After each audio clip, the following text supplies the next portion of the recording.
April 21st, 1943. Hill 112, Jebel Jaffa, Tunisia, North Africa. Churchill Tank Commander Lieutenant Peter Gudgin of the 48th Royal Tank Regiment peered through his periscope at what British intelligence had warned was the most dangerous tank in the German arsenal.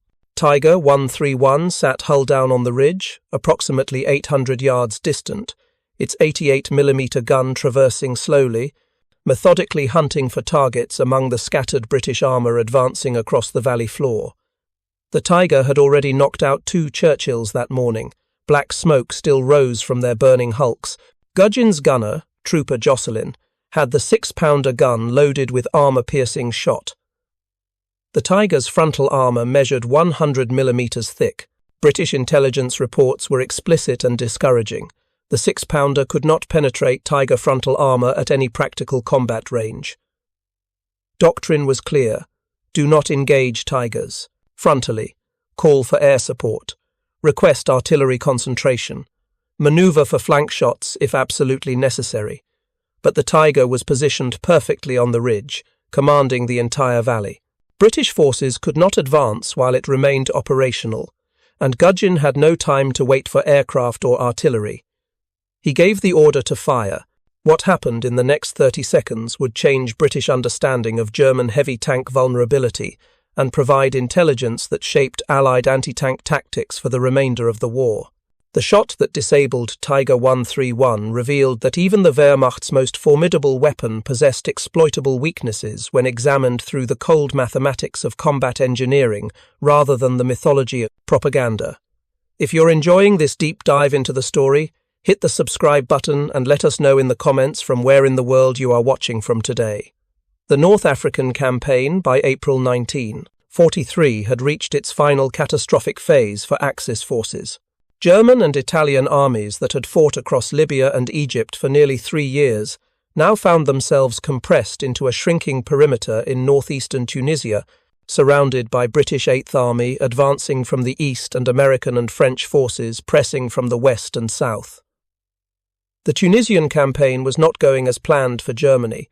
Operation Torch, the Allied invasion of French North Africa in November 1942, had fundamentally altered the strategic situation. Field Marshal Erwin Rommel, commanding Axis forces, faced impossible odds. Allied air superiority was absolute.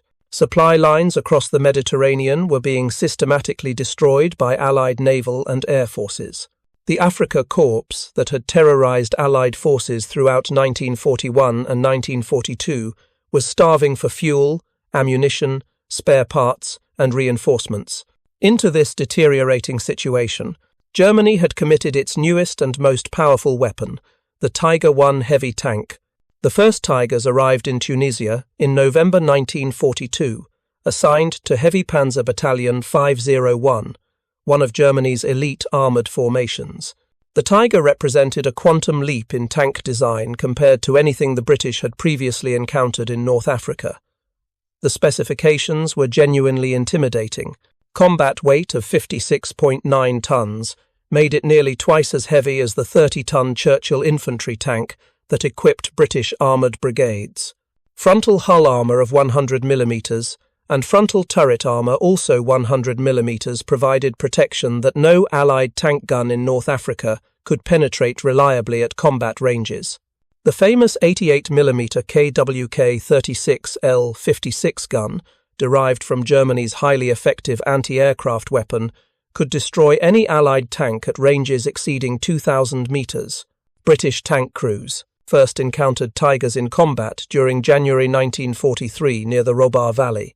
The engagement was brief and one-sided. Tigers engaged Churchill tanks from ranges where return fire was ineffective, destroying or disabling multiple British tanks before withdrawing. British after-action reports described vehicles that could engage with impunity from distances where 6-pounder guns could not achieve penetration. The psychological impact on British armour crews proved severe.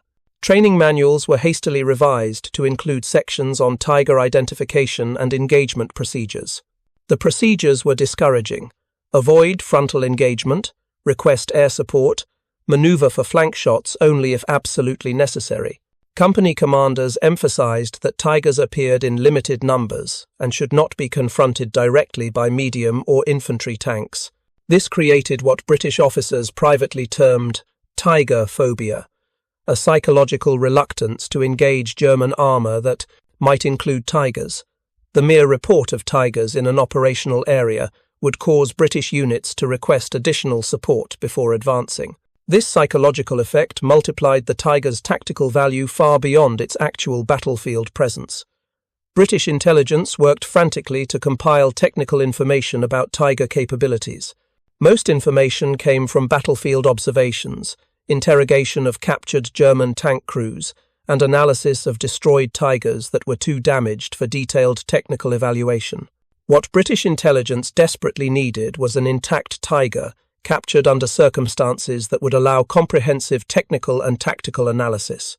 The battle that would provide this opportunity began April 20th, 1943, as part of the final Allied offensive to eliminate Axis resistance in Tunisia. The offensive, code-named Operation Vulcan, involved coordinated attacks by British 1st Army and 8th Army designed to compress German forces into an indefensible perimeter around Tunis and Bizerte. The 48th Royal Tank Regiment, equipped with Churchill infantry tanks, received orders to advance toward Jebel Jaffa, a strategic ridge system dominating approaches to the German defensive perimeter. Churchill tanks were designed for infantry support rather than tank versus tank combat. They sacrificed speed and gun power for heavy armour protection, with frontal armour measuring up to 102 mm on later variants, actually slightly thicker than the Tiger's frontal hull armour.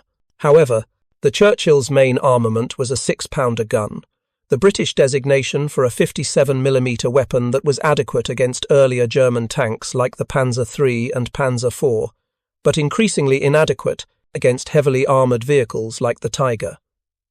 The 6-pounder firing standard armour-piercing shot could penetrate approximately 70mm of armour at 500 yards, under ideal 90-degree impact angles. Tiger frontal armour was 100mm thick. The mathematics were straightforward and discouraging.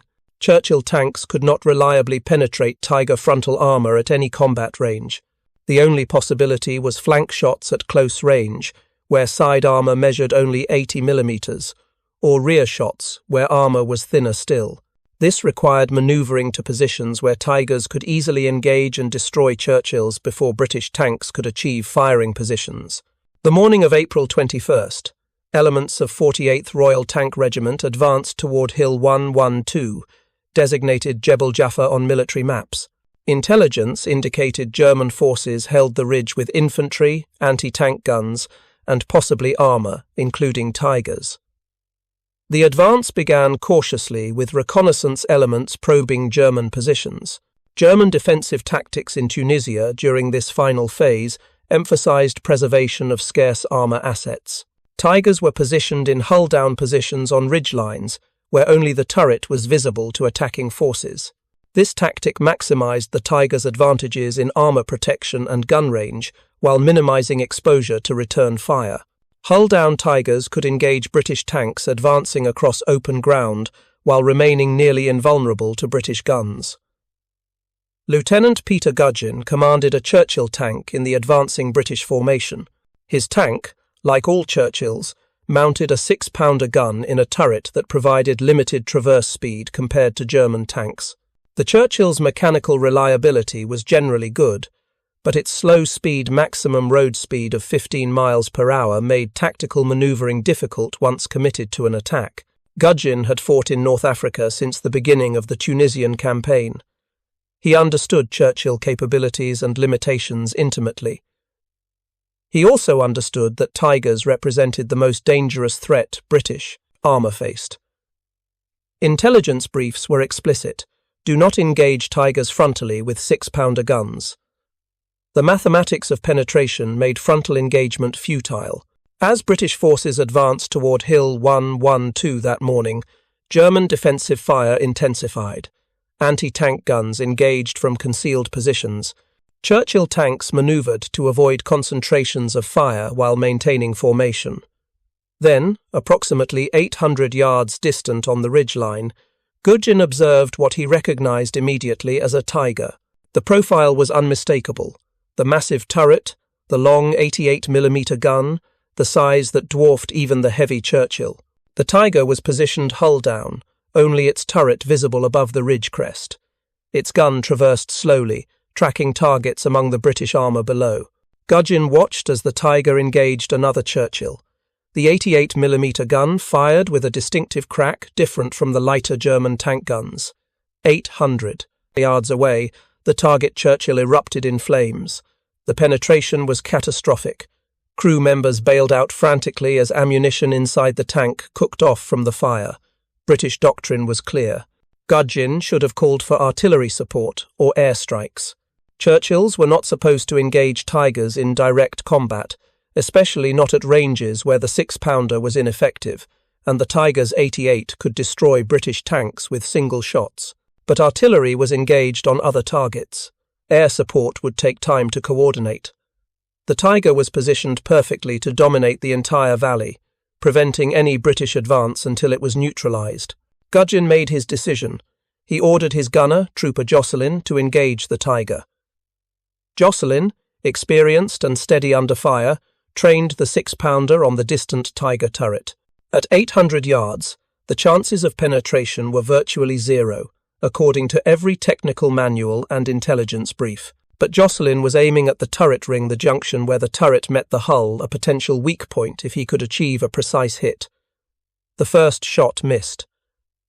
Jocelyn adjusted his aim. The second shot struck the Tiger's turret. The result was immediate and dramatic, but not what anyone expected. The Tiger's turret stopped traversing. The gun, which had been tracking another British tank, froze in position. The Tiger did not explode. It did not burst into flames. It simply became motionless, its gun pointing uselessly away from the British forces below. What Gudgin and Jocelyn had achieved was not a penetration of armour. The 6-pounder shell lacked sufficient energy to pierce 100 millimeters of Tiger armour at that range. Instead, the shell had struck the turret traverse mechanism, the external gearing that allowed the turret to rotate. The impact jammed the traverse mechanism, rendering the turret immobile. A Tiger with a jammed turret remains a formidable weapon if attackers approach from the direction the gun is pointed, but this Tiger's gun was pointed away from British forces. The tank could not traverse its turret to engage targets. It was, effectively, mission-killed, disabled without being destroyed. The Tiger crew inside the tank faced an impossible tactical situation. Their turret would not traverse. Enemy tanks were advancing from a direction where their fixed gun could not engage. The tank's hull machine gun was inadequate against enemy armour. German infantry support was insufficient to protect a disabled tank from close assault. The crew had two options: remain inside a tank that could not fight back and wait for British infantry to approach with explosives or sticky bombs, or abandon the vehicle and retreat to German lines approximately 1 mile distant across open ground. They chose to abandon the tank. German tank crews were trained to destroy vehicles if abandonment was necessary to prevent capture. Standard procedure required setting demolition charges, or at minimum removing critical components like gun sights, radios, and firing mechanisms. But the Tiger crew apparently concluded they lacked time for proper demolition. British infantry and tanks were advancing rapidly. Remaining to conduct demolitions risked capture or death. The crew evacuated and fled toward German lines. Tiger 131 sat abandoned on Hill 112, its turret jammed, its guns silent, but otherwise intact and functional. For British forces, this represented an intelligence windfall of extraordinary value. An intact Tiger that could be examined, measured, tested, and analysed in detail. Everything British intelligence needed to understand this fearsome weapon's capabilities and, critically, its vulnerabilities. British infantry secured Hill 112 later that day against diminishing German resistance. Reconnaissance teams moved cautiously toward the abandoned Tiger, wary of booby traps. German forces sometimes rigged abandoned vehicles with explosives timed to detonate when recovery teams approached. But Tiger 131 appeared to have been abandoned without demolitions. The crew had simply fled. Lieutenant Gudgin and other British tank commanders approached the Tiger on foot once infantry confirmed the area was secure. The size of the vehicle was staggering up close. The Tiger dwarfed the Churchill tanks British crews operated. The tracks alone were wider than a man's shoulders. The hull armour was visibly thicker than anything British tanks mounted. The 88mm gun barrel extended like a ship's cannon. But what drew immediate attention was the turret traverse mechanism. Gudgin could see where his 6-pounder shell had struck. The impact had smashed the external gearing that allowed turret rotation. The turret was locked in position, unable to traverse left or right. The tank was otherwise undamaged. The engine appeared functional. The gun was intact. The ammunition stowage was full. The radio equipment was present. Everything British intelligence needed to understand the Tiger was here, preserved by a single lucky shot that had hit exactly the right place to disable the tank without destroying it. Recovery operations began immediately. British engineers assessed the best method to move the 57-ton vehicle. Tank recovery vehicles designed to retrieve 30-ton Churchills were inadequate for the Tiger's massive weight. Multiple recovery vehicles would need to work together, plus bulldozers and specialized heavy equipment. The operation took 2 days of careful preparation. Engineers mapped a route that avoided soft ground, where the Tiger's weight might cause the vehicle to become stuck. Bridges were assessed for load-bearing capacity. Some routes could not support the combined weight of the Tiger and its transport equipment. On April 23rd, recovery teams successfully moved Tiger 131 from Hill 112 to a British maintenance depot approximately 15 miles distant. The journey, normally 2 hours in a tracked vehicle, took 8 hours, moving carefully to avoid mechanical problems or terrain difficulties. British intelligence officers had been notified immediately about the capture. By the time Tiger 131 reached the maintenance depot, technical specialists were waiting to begin systematic examination. The initial inspection revealed remarkable sophistication in German tank design, combined with concerning signs of material shortages and production compromises. The interleaved road wheel suspension overlapping wheels mounted on torsion bars provided superior weight distribution and cross-country performance compared to British suspension designs. The Maybach transmission featured 8 forward gears and 4 reverse gears, allowing the Tiger to move as rapidly backward as forward, useful for tanks fighting defensively. The famous 88mm gun showed superb machining and craftsmanship. But British metallurgists examining the armour noticed something unusual. The armour plate quality varied noticeably between different sections of the tank. Some plates showed excellent hardness and homogeneity. Others showed signs of material inconsistency, suggesting production under resource constraints. This suggested that by early 1943, German armour production was already experiencing quality control problems related to shortages of alloying metals. The turret traverse mechanism that Gudgin's shot had jammed received particularly close attention. British engineers photographed the damage extensively and analysed how a 6-pounder shell had achieved mobility kill on a Tiger. The mechanism was external to the turret, protected only by thin housing rather than heavy armour. A direct hit on the traverse gearing would jam the turret, regardless of the shell's ability to penetrate the turret armour itself. This discovery had immediate tactical implications. British tank crews could not reliably penetrate Tiger frontal armour with 6-pounder guns, but they could disable Tigers by targeting the turret traverse mechanism if they could achieve sufficiently accurate fire. A disabled Tiger with jammed turret was as useless as a destroyed Tiger if it could not bring its gun to bear on targets. Intelligence officers compiled these findings into tactical bulletins, distributed to British armour units throughout May 1943.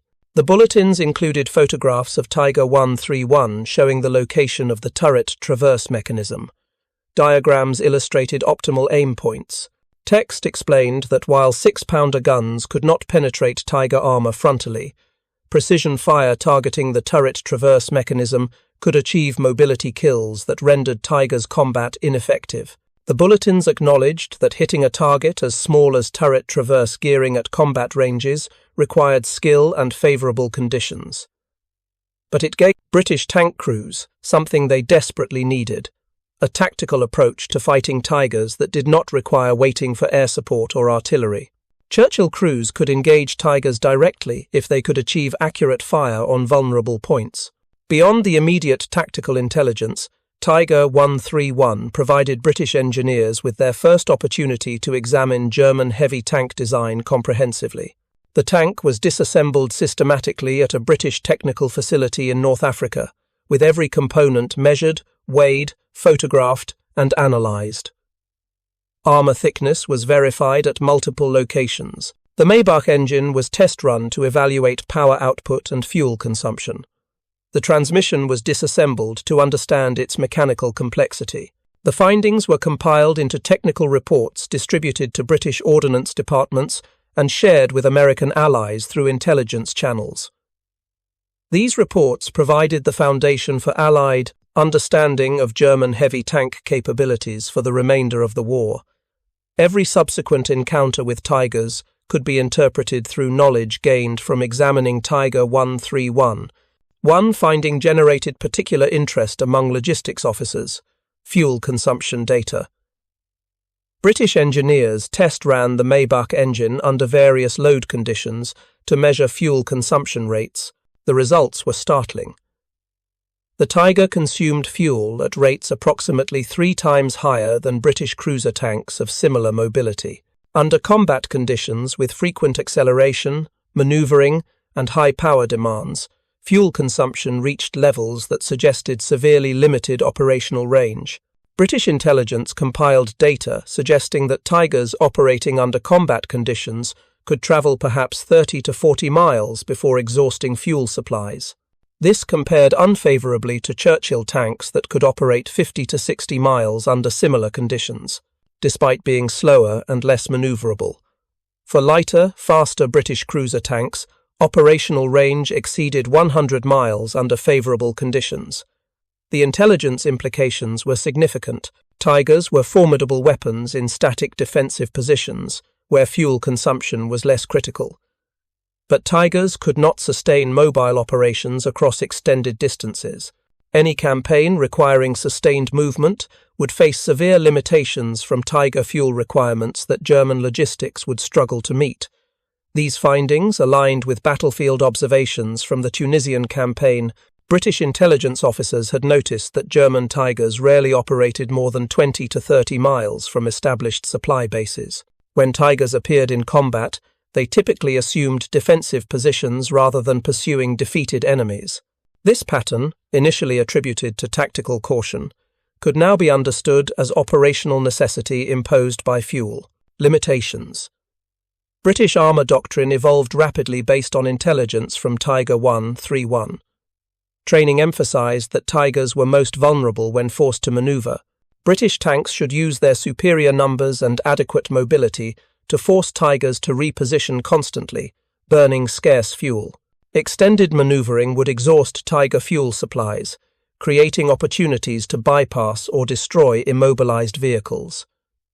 The psychological impact of capturing Tiger 131 extended beyond tactical intelligence. British tank crews learned that Tigers, while dangerous, were not invincible. A single, well-placed 6-pounder shot had disabled one. Careful tactics, exploiting Tiger vulnerabilities, could neutralize their advantages without requiring equivalent armor or firepower. Understanding the enemy reduces fear. Knowledge of weaknesses enables confidence. Tiger 131 transformed British psychological attitudes toward German heavy tanks from fearful avoidance to measured respect combined with tactical confidence.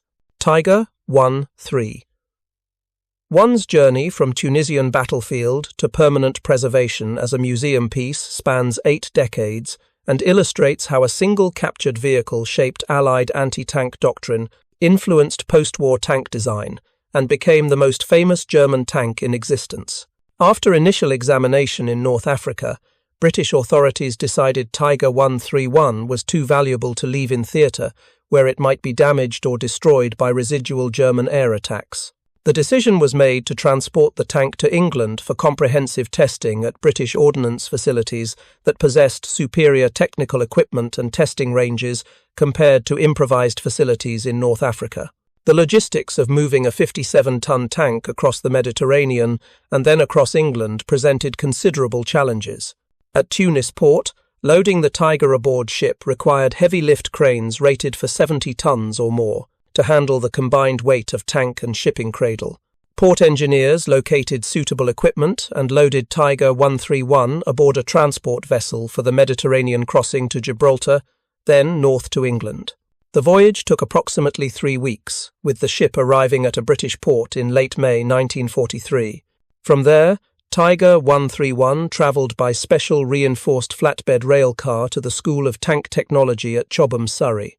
Engineers had been preparing for months, studying captured German technical manuals, translating operating documents, and compiling battlefield intelligence reports. The testing program at Chobham ran from June 1943 through October 1943, 4 months of intensive evaluation covering every aspect of Tiger performance.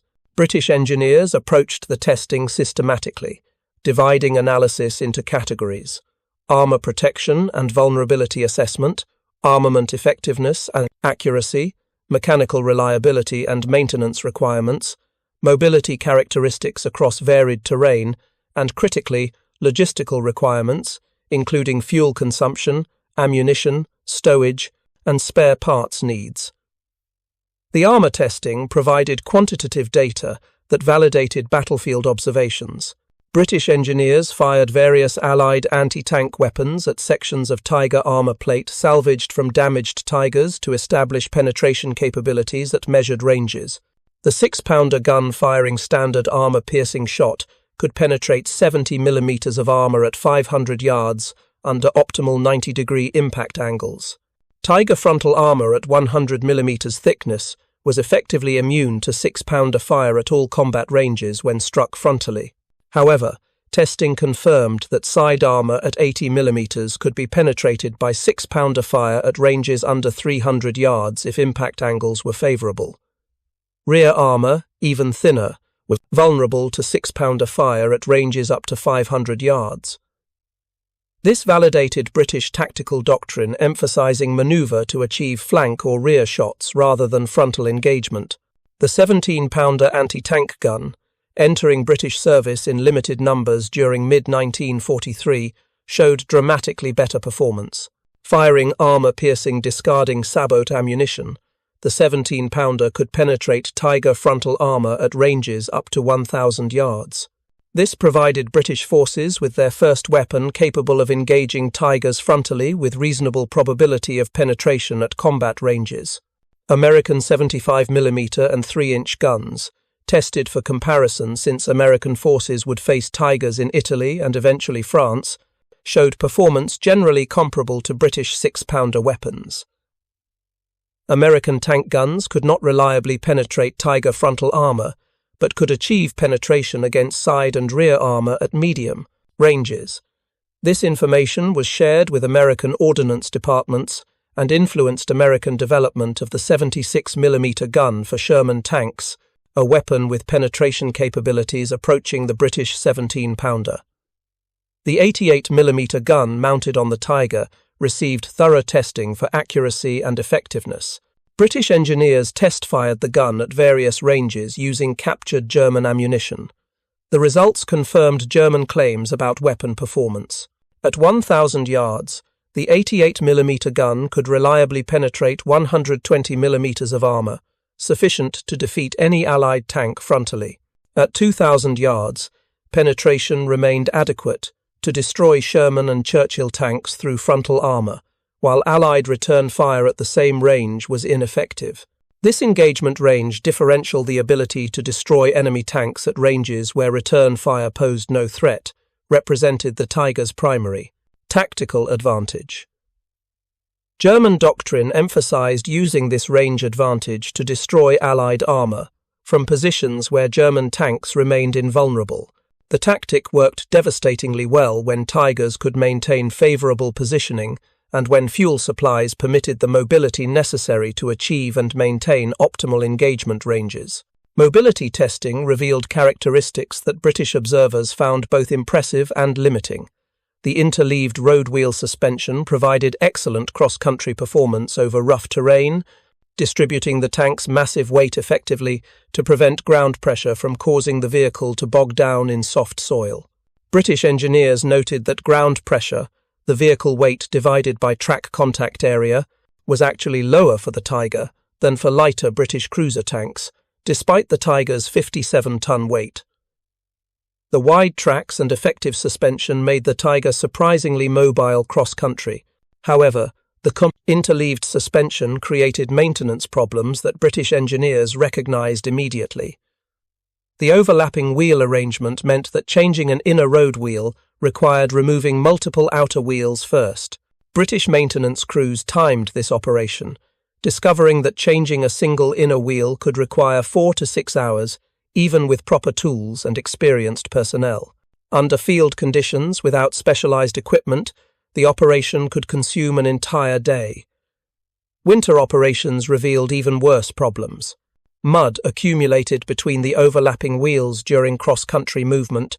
In freezing conditions, this mud froze solid overnight, locking the suspension and immobilizing the tank until crews could chip away ice or wait for temperatures to rise sufficiently for melting. German tank crews operating Tigers in Russia and Northern Europe had reported this problem extensively. British testing confirmed that the interleaved suspension, while providing excellent performance under ideal conditions, imposed severe maintenance penalties that made the Tiger unsuitable for sustained operations in adverse weather. The Maybach engine testing provided data that aligned with concerns about Tiger operational sustainability. The 12-cylinder engine produced 690 horsepower, substantial output but barely adequate for the Tiger's 57-ton weight. British engineers measured fuel consumption under various operating conditions to establish operational range. Road testing at steady cruising speed confirmed German specifications. Tiger 131 consumed approximately 200 litres per 100 kilometres on paved roads, giving theoretical maximum range of approximately 120 miles, with full 532-litre fuel capacity. Cross-country testing revealed dramatically worse fuel consumption. British test courses included hills, mud, obstacles, and terrain simulating combat conditions. Runs over measured courses consumed fuel at rates reaching 4 to 6 gallons per mile under intensive manoeuvring conditions. This reduced operational range to approximately 25 to 35 miles under realistic combat conditions, a figure so limiting that it fundamentally constrained Tiger tactical employment. British engineers calculated the logistics burden imposed by Tiger fuel requirements. Each Tiger in active operations required approximately 1,500 to 2,000 gallons of fuel weekly under combat conditions. A battalion of 20 Tigers needed 30,000 to 40,000 gallons weekly just for the Tigers themselves, not counting support vehicles, half-tracks, trucks, and other equipment essential to battalion operations. For comparison, British armoured regiments equipped with Churchill tanks required approximately 40,000 gallons weekly, including all regiment vehicles. German heavy tank battalions, with only 20 Tigers, required nearly as much fuel for less than one-third the number of tanks. When support vehicle requirements were included, German heavy tank battalions actually consumed more total fuel than British armoured regiments, despite fielding significantly fewer tanks. The strategic implications were clear. Tigers were logistically unsustainable in extended mobile operations against enemies who controlled the air and could systematically interdict supply lines. Germany might produce Tigers. Germany might crew them with skilled tankers. But Germany could not fuel them adequately under conditions of Allied air superiority that characterized warfare from mid-1943 onward. British intelligence compiled CHOBM testing data into classified reports, distributed to all British armour commands and shared with American forces through intelligence exchange agreements. The reports emphasized key findings. Tiger tanks possessed formidable combat capabilities, including armour protection. superior to all Allied tanks and main armament, effective beyond 2,000 meters. However, critical vulnerabilities had been identified. Turret traverse mechanism could be disabled by precision fire from lighter anti-tank guns, achieving mobility kill without penetrating armor. Fuel consumption, limited operational range to approximately 120 miles under ideal conditions, reduced to 25 to 35 miles under combat conditions. Mechanical complexity, particularly the interleaved suspension, imposed severe maintenance burdens that exceeded German field maintenance capabilities under combat conditions. German logistics must provide continuous fuel supply and spare parts, or Tigers would become immobilized, and immobilized Tigers cannot fight. The reports recommended specific tactical approaches. British tank units should avoid frontal engagement when possible, but should not fear Tigers as invincible. Maneuver to force Tigers to reposition constantly, burning scarce fuel. Target turret traverse mechanisms if direct engagement is necessary. Use superior numbers and adequate mobility to exploit Tiger limitations rather than confronting Tiger strengths. Coordinate with artillery and air support to attack disabled Tigers and German supply infrastructure. These tactical recommendations, derived from systematic testing of Tiger 131, shaped British anti-tank doctrine for the remainder of the war. Similar recommendations were adopted by American forces preparing for operations in Italy and France. The knowledge that Tigers possessed exploitable vulnerabilities reduced the psychological impact that had plagued Allied tank crews during early encounters in Tunisia and Russia. The Italian campaign, beginning September 1943, provided the first opportunities to apply lessons learned from Tiger 131 against Tigers in combat. British forces advancing up the Italian peninsula encountered Tigers defending key terrain at the Volturno River, at Monte Cassino, and during the Anzio breakout. In each engagement, British tactics reflected intelligence gained from captured Tigers. British tank commanders avoided frontal engagement when possible, using terrain and maneuver to force Tigers into positions where flank shots were achievable. When direct engagement was unavoidable, British gunners targeted turret mechanisms and other vulnerable points rather than attempting futile frontal penetration of heavy armor. Most importantly, British commanders understood that Tigers could not sustain extended mobile operations, so defensive tactics emphasizing mobility and defensive depth could exhaust Tiger operational capabilities without requiring direct combat. After-action reports from Italy validated the intelligence. Tigers remained dangerous opponents that destroyed Allied tanks in individual engagements, but Tigers could not prevent Allied advances through Italian terrain because they lacked the mobility and fuel reserves necessary to reposition rapidly across extended defensive lines. Tigers anchored German defensive positions effectively, but could not conduct the mobile counterattacks that German doctrine required for defeating Allied offensives. The Normandy campaign, beginning June 1944, exposed Tiger limitations even more dramatically. German heavy tank battalions deployed to Normandy included both Tiger 1s and the newer Tiger 2 variant mounting an even more powerful 88mm gun with enhanced armor protection. These formidable weapons achieved impressive tactical results in individual engagements, destroying Allied armor at ranges where return fire was ineffective. If you find this story engaging, please take a moment to subscribe and enable notifications. It helps us continue producing in-depth content like this. However, the strategic situation in Normandy ensured that tactical excellence could not compensate for operational limitations. Allied air superiority was absolute. German supply columns moving during daylight were systematically destroyed by Allied fighter bombers. Fuel deliveries to frontline units became sporadic and insufficient. Tigers sat immobilized in defensive positions, not from battle damage, but from empty fuel tanks. British and American intelligence compiled reports from Normandy, documenting abandoned Tigers littering the French countryside. Reconnaissance teams examining these vehicles found most showed no significant battle damage. All had empty fuel tanks. German crews had destroyed what vehicles they could, but often lacked even the fuel necessary to conduct proper demolitions or withdraw tanks to rear areas for repair. Operational tanks were simply abandoned when fuel ran out, and Allied forces advanced too rapidly for recovery operations. The intelligence analysis showed patterns identical to those predicted from testing Tiger 131. German Tigers achieved tactical superiority in individual engagements, but could not sustain operations across the distances and timeframes necessary for strategic effect. Fuel consumption that seemed manageable during short-duration defensive battles became catastrophic during extended campaigns, requiring frequent repositioning across tens or hundreds of miles. German unit war diaries captured during the Normandy campaign confirmed the analysis. First, SS Panzer Division Leibstandarte Adolf Hitler war diary entries from July 1944 documented recurring fuel shortages. July 8th entry reported excellent combat results with 16 Sherman tanks destroyed for loss of 1 Tiger to mechanical failure. However, fuel supplies were exhausted after 4 hours of combat.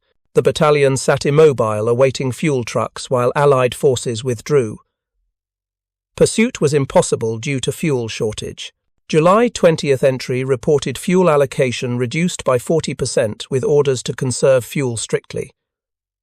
Tigers were restricted to defensive positions only with no offensive operations authorized until fuel situation improved. The entry noted the bitter irony that the best tanks in Europe sat idle for want of fuel. August 6th entry reported 3 Tigers abandoned during withdrawal from the Falaise pocket. All were mechanically functional, but had empty fuel tanks with no fuel available for movement. Demolition charges were placed, but crews were uncertain if detonation succeeded. These entries and hundreds like them documented that the fuel consumption problems identified through testing Tiger 131 were not isolated incidents, but systemic failures that crippled German armor operations throughout 1944 and 1945. Superior tactical performance could not overcome inadequate operational sustainability. After the Normandy campaign, British authorities decided Tiger 131 should be preserved permanently as a training exhibit and historical artifact. The tank had served its intelligence purpose.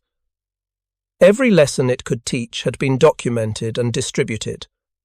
Now it would serve as a physical reminder of the relationship between tactical capability and operational sustainability. Tiger 131 was transferred to the Bovington Tank Museum in Dorset, England, where it remains today as the only operational Tiger 1 tank in the world. The tank was restored to running condition during the 1990s and early 2000s through painstaking work by museum staff and volunteers. The restoration required fabricating replacement parts for components damaged during combat or removed during testing, sourcing a replacement Maybach engine since the original had been destroyed during post-war testing, and manufacturing new tracks since the original tracks had worn beyond serviceability. The restored Tiger 131 runs periodically during museum demonstration days, providing visitors with the rare opportunity to see and hear the massive tank in motion. The deep rumble of the Maybach engine, the clatter of tracks, and the sheer size of the vehicle moving under its own power create visceral understanding of why Allied tank crews feared Tigers.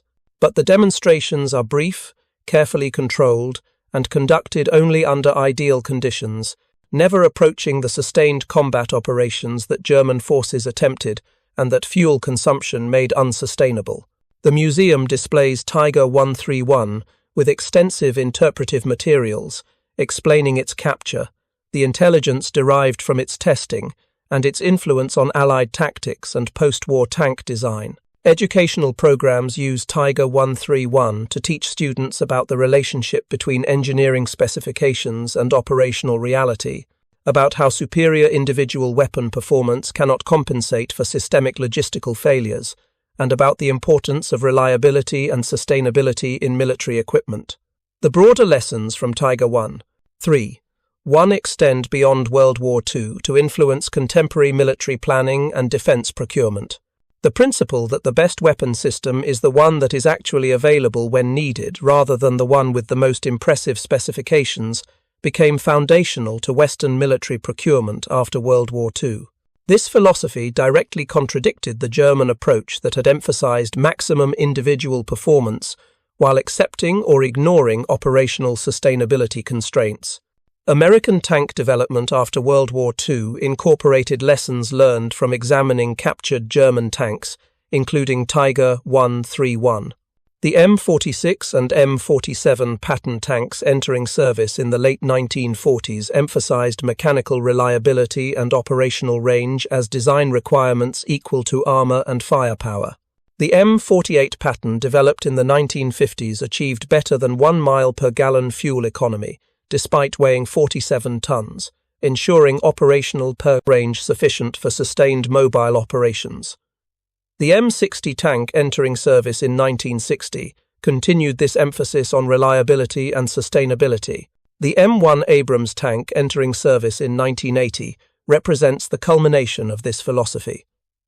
Despite mounting a gas turbine engine that consumes fuel at rates comparable to the Tiger's Maybach engine, the Abrams carries over 500 gallons of fuel, enabling operational range exceeding 250 miles on roads. Designers ensured that even a fuel-hungry gas turbine tank could go the distance operationally, a lesson learned partly from Tiger 131. Modern main battle tanks continue the legacy of balancing firepower, protection, mobility, and sustainable logistics. British Challenger 2, French Leclerc, German Leopard 2, and other contemporary designs all emphasize operational range and fuel efficiency alongside combat capability. No modern military would accept a tank with Tiger 1's fuel consumption characteristics, regardless of combat performance, because modern warfare demands operational sustainability over extended campaigns. The story of Tiger 131 teaches enduring lessons about military technology and strategic planning. Superior weapons require sustainable logistics to achieve strategic effect. The most powerful tank becomes useless when immobilized, waiting for fuel that never arrives. German engineering created tactical masterpieces in the Tiger and Panther. German logistics could not sustain them in extended operations against enemies who controlled the air and systematically destroyed supply infrastructure. Allied forces exploited these vulnerabilities ruthlessly and effectively. British tankers learned from Tiger 131 that fearsome weapons possess weaknesses. American forces learned that superior numbers of adequate tanks defeat smaller numbers of superior tanks when sustained over extended operations. Soviet forces learned that logistical sustainability determines operational tempo more than tactical performance. These lessons, purchased at terrible cost, shaped post-war military doctrine across every Western military. The capture of Tiger 131 on Hill 112 near Jebel Jaffa resulted from Lieutenant Peter Gudgin's decision to engage what Doctrine said should not be engaged, from Trooper Jocelyn's skill in placing a 6-pounder shot precisely on a small, vulnerable mechanism, and from the Tiger crew's decision to abandon their vehicle rather than attempt demolition. This combination of tactical necessity, gunner skill, and enemy error created the intelligence opportunity that shaped Allied anti-tank tactics for the remainder of World War II. Gudgin survived the war and later wrote about the engagement that disabled Tiger 131.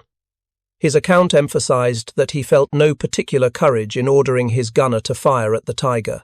The tactical situation required engaging the Tiger regardless of what Doctrine recommended. Allied forces could not advance while the Tiger dominated the valley. Waiting for artillery or air support would allow German forces to reinforce their positions. The only option was direct engagement, despite the mathematical certainty that 6-pounder shells could not penetrate Tiger armor frontally. The shot that jammed the Tiger's turret was lucky in the sense that it struck exactly the right place to achieve mobility kill. But luck favors prepared forces. British gunners trained extensively on precision fire at small targets. Jocelyn had the skill to place a shot on a mechanism perhaps 2 feet wide at 800 yards range. The skill, combined with tactical necessity and favorable chance, created the result. This is how most significant historical outcomes occur, through combinations of skill, necessity, and contingency, rather than through inevitability or pure chance alone. Tiger 131 sits today in climate-controlled storage at Bovington Tank Museum when not being prepared for demonstration runs. Its 88mm gun remains functional but will never fire again. The Maybach engine that consumed fuel so voraciously runs only briefly during carefully controlled demonstrations. The turret traverse mechanism that Trooper Jocelyn jammed in April 1943 was repaired during restoration, but serves now only to rotate the turret for museum display purposes. But the lessons Tiger 131 taught continue resonating through every armor school, every logistics course, every staff college studying modern mechanized warfare. The principles are timeless and universal, regardless of specific technologies. Weapons that cannot be sustained in combat are not effective weapons regardless of tactical performance. Superior individual capability without operational sustainability equals strategic failure. The side that can sustain operations across distance and time wins. The Tiger forgot these fundamental rules. History never forgave the oversight. The tank that terrorized Allied crews in Tunisia became the teacher that shaped modern armored doctrine, not through its considerable strengths, but through its greatest weaknesses. The Tiger could dominate individual battlefields through superior firepower and protection, but it could not reach distant battlefields, could not sustain extended operations far from supply bases, and could not survive the systematic fuel starvation that Allied air power and logistics targeting inflicted on German forces. A tank that travels only 120 miles on full fuel under ideal conditions, reduced to 30 miles under combat conditions, cannot win wars spanning continents. Germany learned this lesson through hundreds of abandoned Tigers from Tunisia to Normandy to the Ardennes to Berlin. Britain learned it through systematic testing of Tiger 131 and built armoured forces that prioritised operational sustainability alongside combat capability. American forces learned it through intelligence sharing and developed tanks that emphasised reliability and range. Soviet forces learned it through brutal experience on the Eastern Front and designed post-war tanks that valued simplicity and sustainability over sophistication. Every modern military incorporates these lessons into doctrine and procurement. In mechanized warfare, the side that can sustain operations wins. The Tiger exemplifies what happens when tactical excellence divorces from operational reality. Tiger 131 stands as permanent reminder that firepower means nothing without fuel to reach the battlefield. Armor protection means nothing without mobility to exploit tactical success, and the best tank means nothing without logistics infrastructure to sustain it across extended campaigns. The 60-ton steel beast that once commanded Hill 112 now teaches quietly in an English museum. Its greatest contribution to military history was not the enemy tanks it destroyed or the German defensive positions it held in Tunisia. Its greatest contribution was the understanding it provided about the essential relationship between tactical excellence and strategic sustainability when Lieutenant Gudgin's Churchill disabled it with a single lucky shot that jammed its turret and forced its crew to abandon Germany's most fearsome weapon intact for Allied intelligence to examine, test, and learn from. In that paradox lies the complete story of Tiger 131, the most dangerous tank in North Africa, ultimately defeated not by superior enemy weapons but by a combination of mechanical vulnerability, fuel consumption that German logistics could never adequately satisfy, and the cold mathematics of sustained operations that favour adequate reliability over exceptional performance. The Tiger that survived combat became the teacher whose lessons shaped modern warfare more profoundly than any victory it might have achieved on Tunisian battlefields. Thank you for watching. For more detailed historical breakdowns, check out the other videos on your screen now, and don't forget to subscribe.